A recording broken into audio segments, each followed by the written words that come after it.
สวัสดีค่ะชีวิตติดครัววันนี้ขอเสนอเมนู แกงกะทิใส่บัวปลาทูค่ะ เมนูกับข้าวไทยๆถูกใจกันทุกบ้านเลยละค่ะปลาทูเนื้อนุ่มๆเข้ากันมากๆเลยค่ะไปเริ่มทำกันเลยดีกว่าเริ่มจากขั้นตอนการโขลกส่วนผสมใส่กะปิเม็ดพริกไทยหอมแดงโขลกให้ละเอียดเลยค่ะ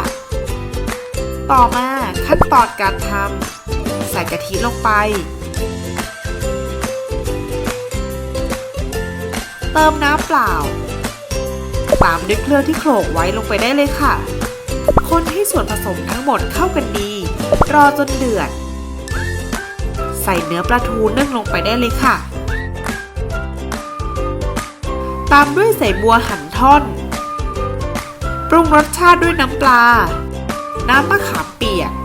น้ำตาลปี๊บคนให้ส่วนผสมเข้ากันเลยค่ะค่อยๆคนนะคะเพราะเดี๋ยวเนื้อปลาทูจะเละแล้วไม่อร่อยรอจนเดือดอีกครั้งหนึ่ง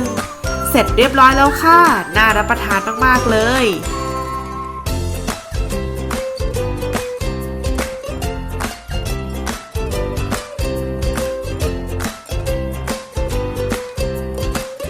ใครไม่อยากพลาดเมนูเด็ดๆอย่าลืมกดติดตามเพจชีวิตติดครัวและกด Subscribe ใน YouTube Channel ชีวิตติดรีวิวกันด้วยนะคะ